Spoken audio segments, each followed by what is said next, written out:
Hello, everyone. Welcome back to another episode of Perplexity, a mystery podcast.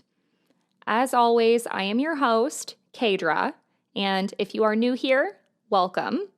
I tell tales every single week that have perplexed me. So if you love a good mystery that leaves you wanting more, don't worry, you're in the right place. And if you enjoy today's episode, be sure to follow along. Before we get into today's episode, I do just have a couple of quick announcements.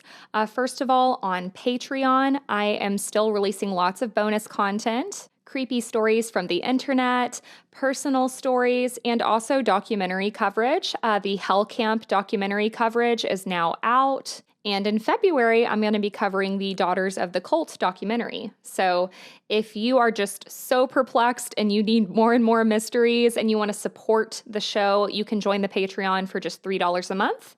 And with that in mind, I would like to welcome Rolana, one of my new patrons. And Rolana is also my mom. So, hi, Mom, and coolest mom ever. Thank you for becoming a patron. If you want to be just as cool as my mom, you can get on the Patreon. So we have a very in-depth and complicated true crime story that we are going to be getting into today. And I think I am going to make this into two parts because there's just so much to talk about here. So we're going to be getting into a lot more in part two. But I do want to issue a trigger warning for today's episode, a very big trigger warning. This is a true crime case, and this case is very violent. So trigger warning for murder, extreme violence, sexual assault, and trauma involving both adults and children, and trauma connected to racism and social conflict. Listener discretion is advised, and all of the sources that were used for today's episode will be down in the show notes. So in this episode, we're going to be diving into the infamous and still unsolved case of the Servant Girl Annihilator. These were serial murders that took place in Austin, Texas in the 1800s. There are 16 known victims with 8 murders and 8 others that were seriously injured. This killer primarily targeted Black women, specifically Black servant girls. So this is an already incredibly vulnerable population, right? And then on top of that, he's attacking them when they're most vulnerable. It was usually when they were sleeping in their own beds. And I'm saying he because there were some alleged sightings of this perpetrator, and many people claimed that it was a man. So this killer would often assault his victims before violently murdering them with an axe and sometimes an ice pick. Then he would slip away into the middle of the night, which has often resulted in nicknames such as the Austin Axe Murderer and the Midnight Assassin. These murders incited panic and terror throughout Austin, and despite many theories, his identity remains a mystery. Rumors and theories still circulate about who this killer could have been and whether his violent spirit still haunts the streets where the grisly slayings took place. It's also quite possible this was America's first serial killer. So let's get into it. So Austin, Texas at this time looked much different than it does today. I live in Austin myself. It is an incredibly busy and booming town. There's tons of growth and construction all the time, and you can find everything you need pretty much on every corner of Austin nowadays. At this time, it was very different. This was kind of a opportune time where Austin was still pretty small, but it was like starting to grow. There were around 20,000 people here. And a lot of people were starting to come in on trains and basically make a living here. Austin was still the capital, but it was much smaller, and it was more so of a town. It was just 4 square miles. And the town was in the process of transitioning into being a cosmopolitan urban center. The area was more tight-knit. So, when the town was rocked with a series of violent homicides, and again, something that they had never experienced in this area before, it left everyone in fear and questioning each other. So, it is believed by many that the first victim of the Servant Girl Annihilator was a 25-year-old Black servant and cook named Molly Smith. This attack took place on the night of December 30th, 1884. Molly was sleeping in her bed and was struck violently with an axe on the head. Her boyfriend, and some sources said husband, a young black man named Walter Spencer, who worked as a laborer at the local brickyard, was also severely injured by an axe during the attack as well. He had been laying beside her in bed when the attack occurred. The killer knocked Walter unconscious, and when he awoke the next morning, he couldn't find Molly anywhere. So at the time, the Charmers and his wife, the homeowners, were staying at his brother-in-law's home, William Hall. So after William Spencer came to, realizing Molly was nowhere to be found and someone had clearly attacked them, Walter Spencer ran to the Hall's home to talk to Charmers and his wife about what happened. So he's knocking frantically on the door. It's early in the morning and it's winter time. And Charmers answered the door and found William Spencer severely injured and covered in blood. Spencer told Charmers what he remembered and that he couldn't find Molly anywhere. But what does Charmers do? Well, it's a cold winter's day, so Charmers couldn't bother with getting out to search for a black servant in these conditions. According to Charmers, the search could wait until daylight. Charmers quickly treated the gashes on Spencer's head and sent him on his way. And this is just one example of the systemic issues and racism that plagued this area at the time. And we'll find that this is a very unfortunate and all too common thread throughout this case. So just after daylight, a servant of the Charmers' neighbors went outside to collect firewood. He entered the back alley and he saw what appeared to be a dead animal. But upon closer inspection, he made out a pair of human legs. He alerted neighbors and police were called. Officer William Howe would find Molly laying on her back in the alleyway, brutally murdered. She had been struck with such great force that her head had nearly been split in two. Molly also had multiple stab wounds to the torso and was lying in a pool of blood. So, allegedly the first attack by this serial killer, and it's already incredibly brutal. Howe called in Sergeant John Cheneville, who was apparently the most experienced investigator from Austin PD. Cheneville had been raised in New Orleans and had worked as a cabin boy on a Confederate ship during the Civil War. So, an important fact that I think we should keep in mind. He had a background with the Confederates. He joined the Austin PD in the 1870s, and while Cheneville had been working for the police for the last decade, he had very limited experience in homicide, and he had never seen anything like this. And of course, there were very little forensic practices at this time, but Cheneville was the best they got. Investigators did look for hand and footprints, and they sent in bloodhounds. But despite the bloodhounds' incredible sense of smell, with their ability to trace a scent over 100 miles, they found no trace of the murderer. They also found the bed that Molly and Spencer had been sleeping in was soaked with blood, and the house was ransacked. An axe was also found at the foot of the bed, believed to be the murder weapon. So without any leads, police first set their eyes on the boyfriend, Walter Spencer. But Spencer had no criminal record of any kind. By all accounts, his relationship with Molly Smith was stable. And not to mention, he had gashes on his head and had been severely wounded. It would be awful and very difficult to do this to yourself. How do you hit yourself on the head with an axe? Just seems like a lot of work to cover up a murder. Molly Smith also had an ex-boyfriend named William Land Brooks. They had had several dates when she lived in Waco, Texas, and Molly ended up ending things with Brooks and then relocated to Austin. It is said that Brooks followed Molly to Austin, and when he arrived, he found that Molly was already in this new relationship with Walter Spencer. Brooks was also angry, and he confronted Walter Spencer, trying to start a fight. So police are like, okay, this could be motive. Maybe he's responsible.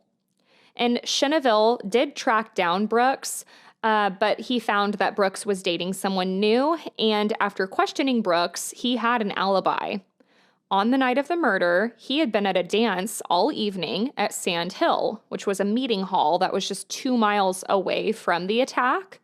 But Cheneville didn't seem convinced, and Brooks was arrested on suspicion of murder. They kept Brooks in custody while the investigation continued, but less than a month later, Brooks was released because they couldn't find anything on him. And unfortunately, the brutal murder of Molly Smith and the assault of Walter Spencer was only the beginning. There would be many other tragedies that would follow in this case. In early March, a young servant girl that had recently immigrated from Germany awoke to what she described as a ghost standing at the foot of her bed. When the girl awoke, it seemed to startle this intruder, and they ran away quickly, leaving the servant unharmed. But just 4 nights later, this assailant/intruder would strike again. A black cook awoke to a loud noise, and after coming to and tracking the sound, she realized it was the sound of the servant quarters doorknob violently turning back and forth. The door was also shaking against the frame. Someone was trying to get in. It's the middle of the night, and this cook, she looks out the window to investigate, but by then, this perpetrator's gone, and the door has stopped shaking. But just an hour later, 2 young black women had a similar experience in a nearby neighborhood, awaking to the sound of their doorknob rattling. One woman opened the door and was quickly grabbed from behind. The assailant, though, shockingly, let her go, and the girls ended up staying in the kitchen together for the rest of the night. They stayed up all night together because they were so scared. The next morning, when these 2 girls returned to their quarters, they found a lamp that was lit, and this lamp had been dark when they left. Their clothes and their bedding had also been piled into the middle of the room. So similar to what happened to Molly Smith when they found her room ransacked and clearly disturbed, it was like this assailant was searching for something. 2 nights later, the intruder broke into another home attached to a local dressmaking business, and the housekeeper was unfortunately assaulted. The surviving victim recalled that her covers were suddenly ripped off of her in the middle of the night before she was struck several times in the face and head. But then, for seemingly no reason at all, the assailant stopped what he was doing and vanished. March 19th, 1885, the killer would attempt to strike again, seriously wounding 2 Swedish servant girls, Clara Strand and Christine Martinson. This was also a really interesting time for Austin because, again, the city was growing, transforming, and with that, crime was also on the rise.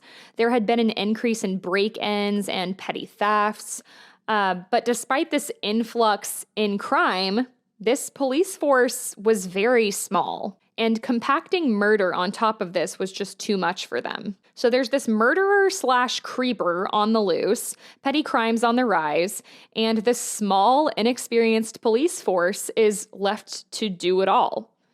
Meanwhile, the worrying news is sweeping the town, and it soon hits the local papers.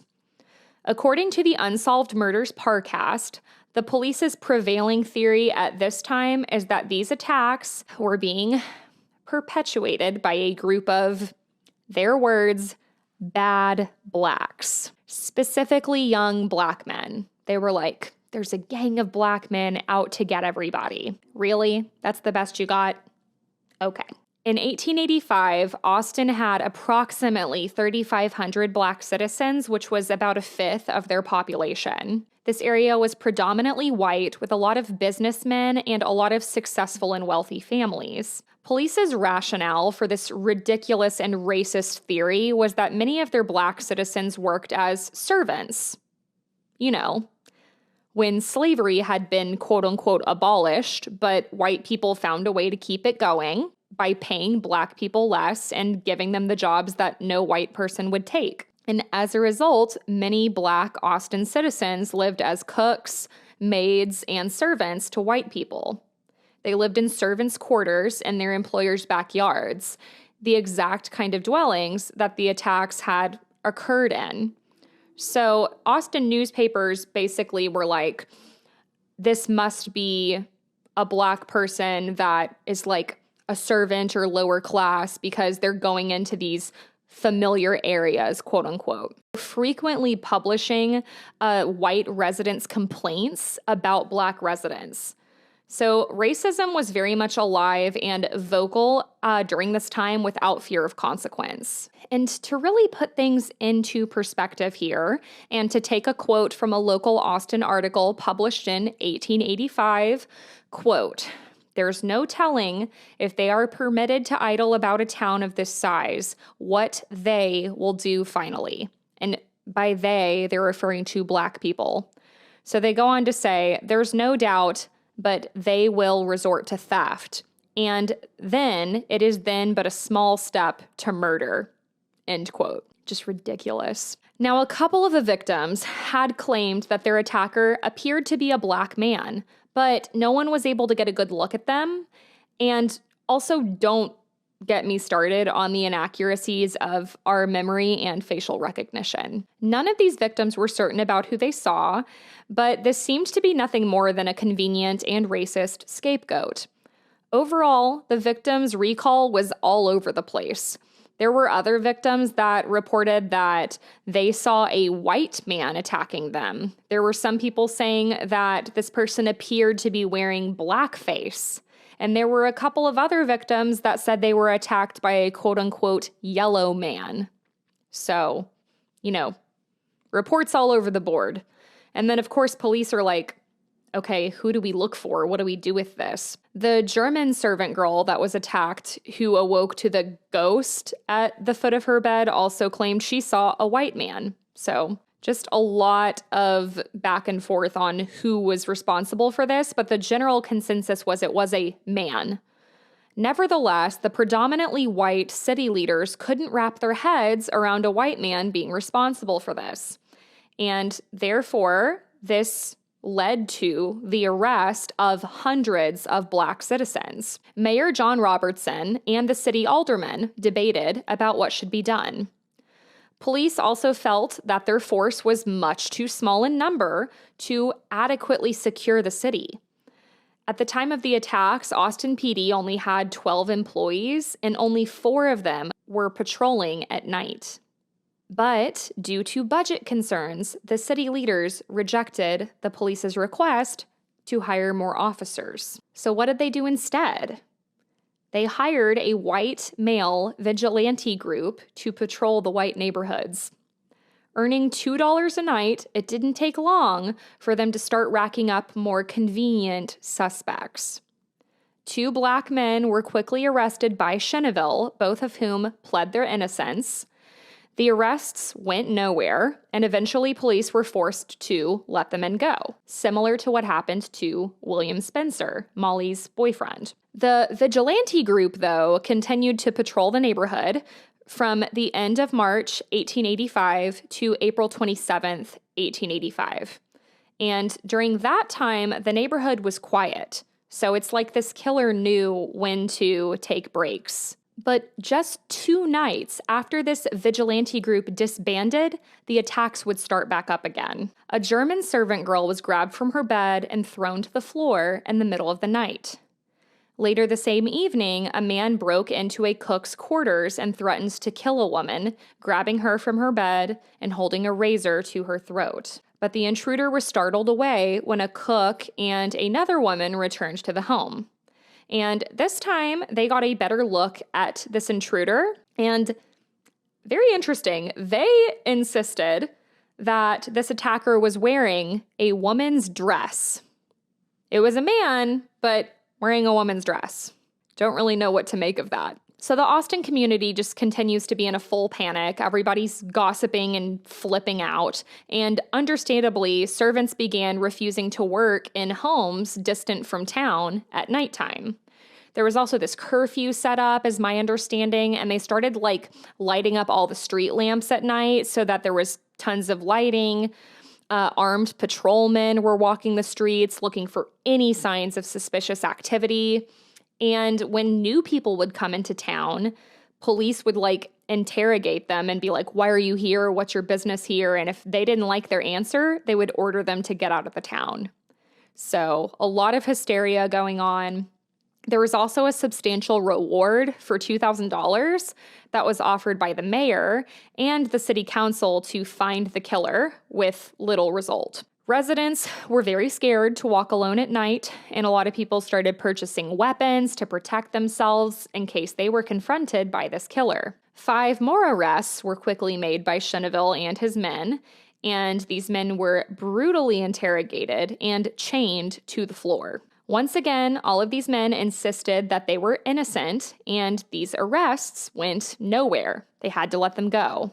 So it's just like they're sweeping up everybody and anybody, and arresting them, interrogating them with absolutely no evidence. It kind of reminds me of the Salem witch trials. There's just so much hysteria going on. So on May 6th, another murder would occur. A 31-year-old mother to 3 boys who worked as a servant to the Johnson family, a woman named Eliza Shelley, was brutally murdered in her own bed while she was sleeping. Her husband was incarcerated at the time, serving 5 years in a state prison for stealing a horse. And her 7-year-old son would later recall sleeping at the foot of the bed at the time that the attack occurred. So this is horrific. The 7-year-old recalled being suddenly shaken awake by a man wearing a white rag over his face with 2 holes cut out for eyes. Kind of reminds me of a KKK mask. The intruder instructed the boy to stick his head under his pillow and not look under any circumstances and go back to sleep, or he would kill him. The intruder also asked for money and said that he was taking the next train that he could to St. Louis. The boy listened and went to sleep, but the next morning when he awoke, he found his mother bludgeoned to death in the bed right next to them. Some of the other sources I read said that the boy couldn't really remember the story later, when they tried to have him recall it several times, or that the story kept changing. So it's really hard to say exactly what happened here. But we know that Eliza was brutally murdered by this intruder, and the police theorized that the killer must have incapacitated Eliza before killing her, and then moved her from the bed before killing her and basically put her back in the bed.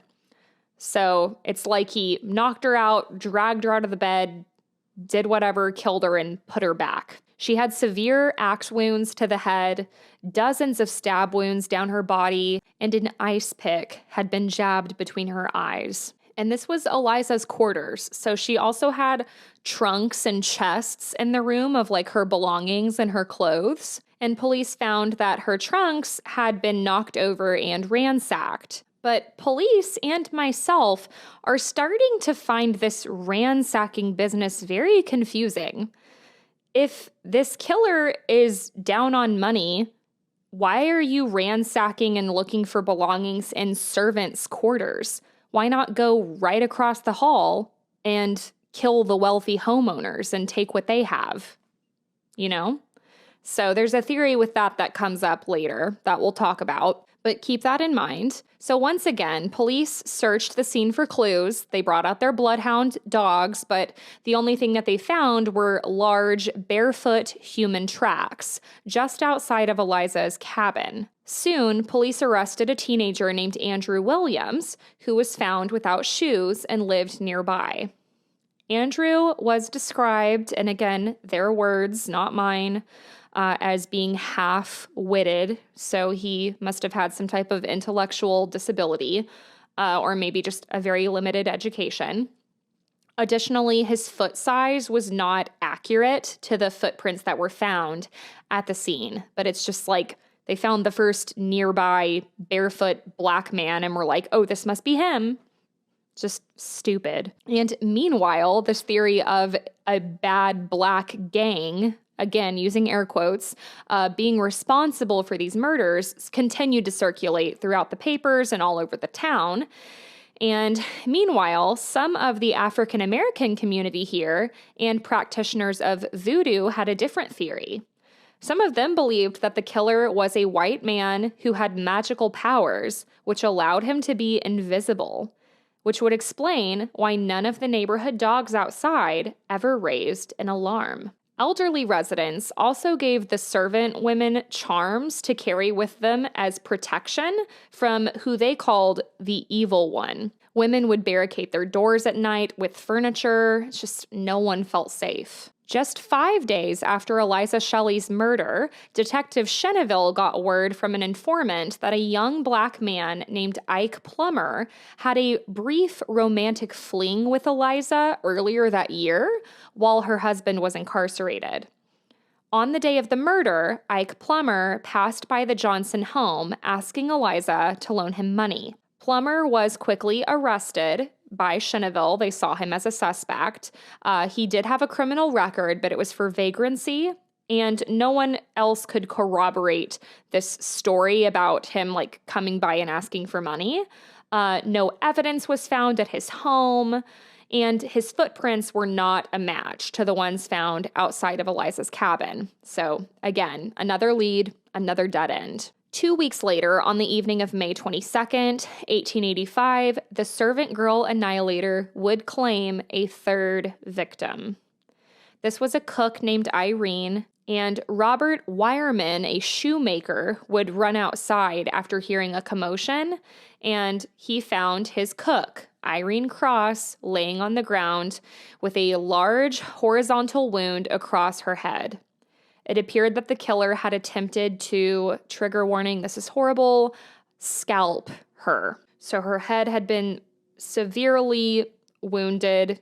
It looked like he tried to scalp her, and her arm had nearly been severed in two. Irene was mumbling incoherently, and Wireman frantically lifted Irene and brought her into the house while they called the doctor. He wrapped the wound tightly, and Irene was unfortunately unable to give any information as to who attacked her.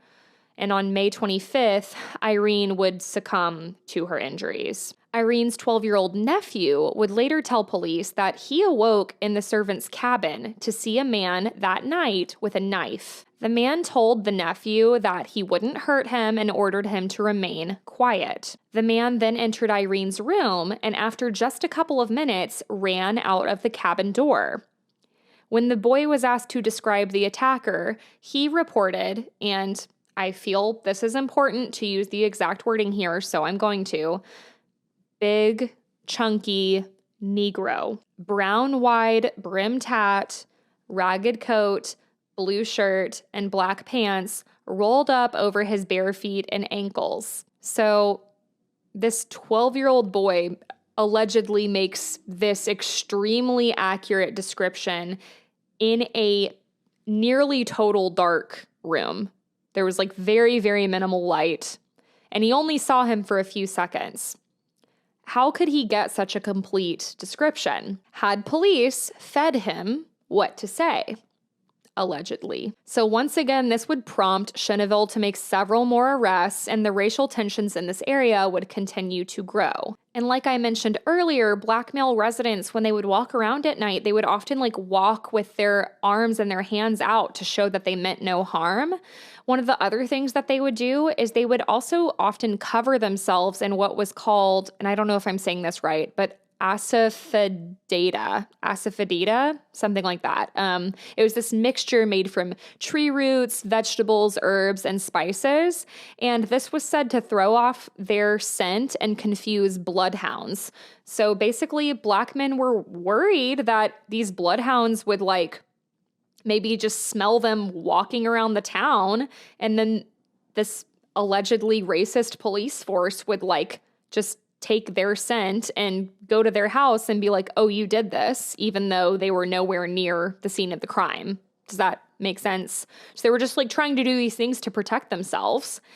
Many servants would continue to sleep on the floors of their employers' houses, and Some of them would quit their jobs, some of them would relocate. So for the remainder of May 1885, all of June and July, and most of August, there would be no more attacks. But at the end of August, an embarrassing scandal would come forth. So early in the morning on August 30th, a young Austin businessman named Valentine Weed woke up hearing moaning coming from his kitchen. His servant Rebecca had been sleeping on his floor for her own safety with her 11-year-old daughter Mary, hoping that this would keep them safe at night. But when Weed saw that Rebecca and Mary were not there, he became worried and he followed the source of the noise to the kitchen. And this is where he found Rebecca doubled over on the floor. She was covered in blood, and she had a lot of blood coming out of her temple. Part of her forehead was caved in, and an ice pick had been jammed into her ear. Her other ear canal also appeared to have been punctured with something. She was alive, but bleeding severely and basically catatonic. Her 11-year-old daughter, Mary, is nowhere to be found. So they're searching the house, and eventually they would find 11-year-old Mary. She was in their outhouse lying on the floor. She was alive, but blood was oozing from her nose and her ears. The doctor and Sergeant Cheneville were called in for assistance. Shockingly, Rebecca Ramey, the adult servant, would survive the attack, but her daughter Mary would unfortunately succumb to her injuries, making Mary Ramey the fourth victim of the Servant Girl Annihilator. Several sources that I read also say that there was evidence Mary had been raped, so it's just horrible. And this is the first time that it seems like he attacked a child. And the other cases, he would there was children right there, but he would tell them not to move and to be quiet.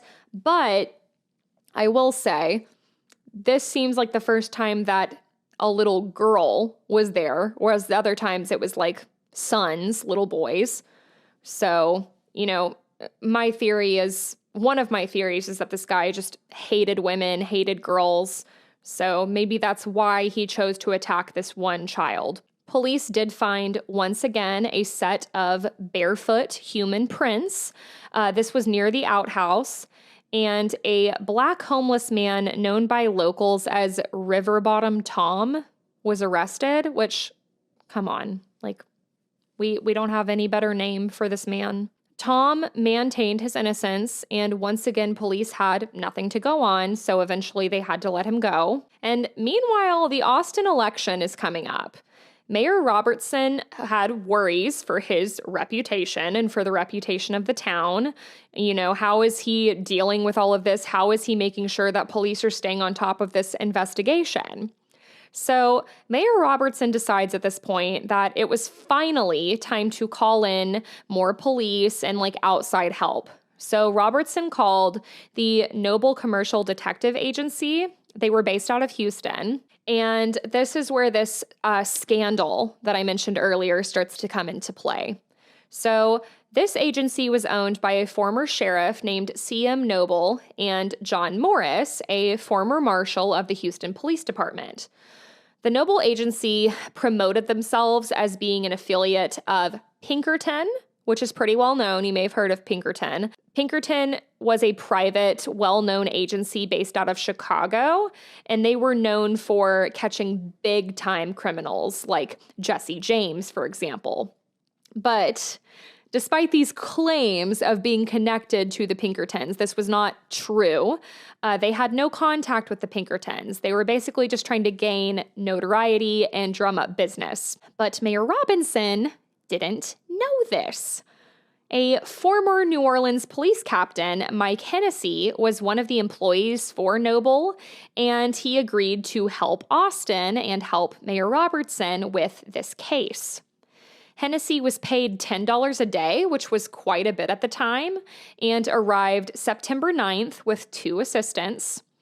They wore disguises, they eavesdropped on conversations of locals, they would interview people, but weeks would go on, and Hennessy and his team ultimately found nothing. On the last weekend of September, Hennessy had to make a brief trip to Houston for personal business, and this is conveniently when the murders started back up again. So again, it's like this person knows exactly when the heat is on them and when to stop and then when to start back up. So I think they had to have been like very familiar with the area, very local, not a newbie to the town by any means. That's just my opinion. So Saturday, September 27th, 2 servant women were attacked by a man at night, but their attacker fled.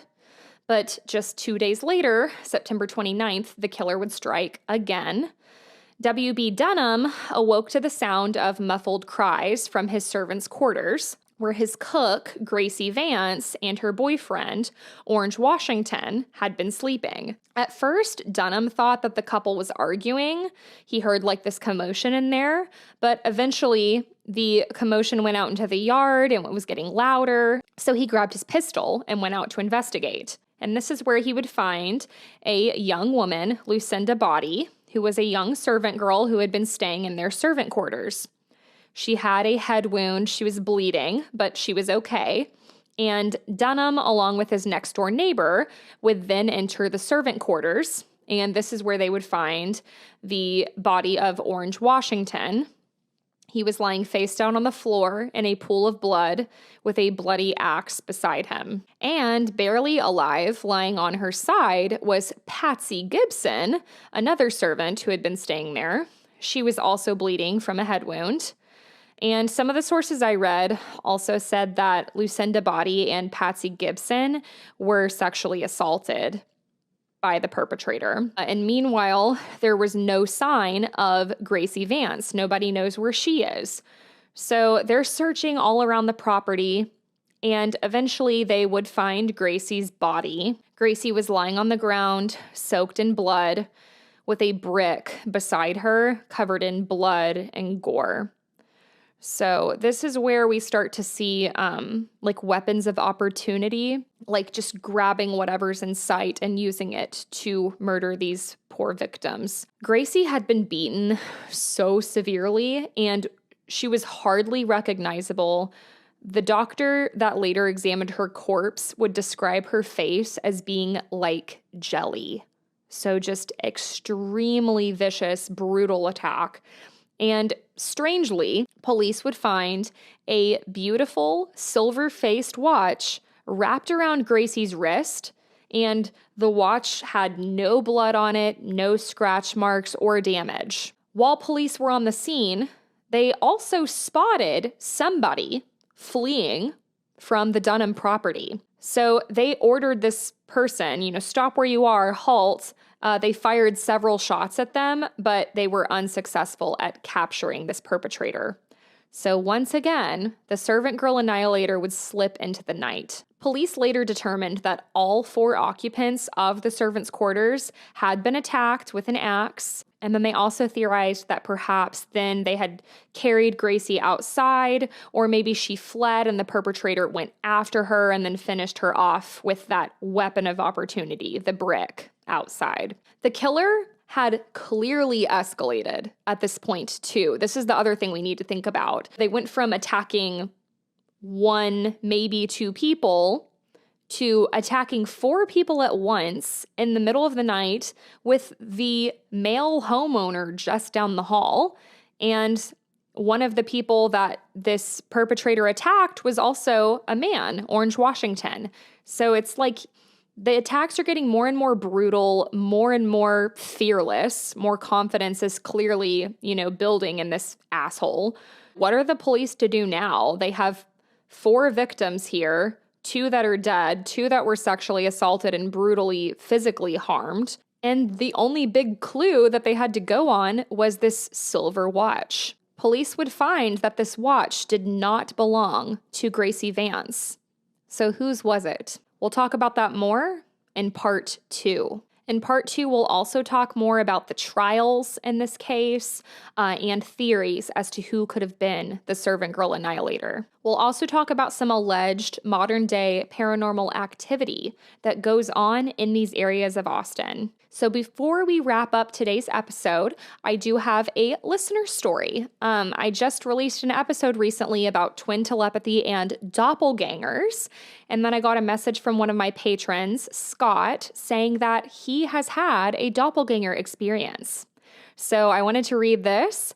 So this comes from Scott. Scott says, in 1992, I went to college in San Marcos, Texas. I was out with some friends at a club in San Antonio when a girl came up to me at the bar and asked how I got there so fast. I looked at her oddly, as I had been standing there talking to a friend for several minutes and had never seen this girl before. I said she must have mistaken me for someone else, but she said we had just been dancing. My friend asked her what she was talking about, and she pointed to the middle of the dance floor and said we had been dancing there for the last half hour. I don't dance, but I was genuinely curious because she was starting to get freaked out. My friend made his way onto the dance floor and came back shaking his head. He said that I had to see this. There was a guy on the dance floor that looked exactly like me, down to almost the same clothes. It was freaky, like looking in a mirror. When he saw me, though, we stared at each other, and his smile looked almost demonic. So much so that I got the hell out of there. I will never forget that encounter. It freaks me out to this day. That freaks me out, Scott. I can't imagine seeing my doppelganger and then them looking at me with like a demonic grin. I would have ran out of that bar too. That's so creepy. Thank you so much for writing that in. I love when you guys give me feedback and send listener stories. You can always send a listener story too. If you have a listener story, send it in to perplexitymysterypodcast@gmail.com. And like I said, that wraps up today's episode. We'll get into part 2 next week. Be sure to check out that bonus content on Patreon. And if you enjoyed today's episode and you are watching on YouTube, I would love it so much if you hit that subscribe button, like this video, comment down below what you thought. It would mean so much to me if you added the show to your list, and if you would leave 5-star reviews, please and thank you. If you're looking to buy my new merch for 2024, that link is also in the episode description. I have lots of great things there. I think that about wraps everything up. I hope you all have a great week. I hope you all stay safe, and I will talk to you next week for part 2. Bye.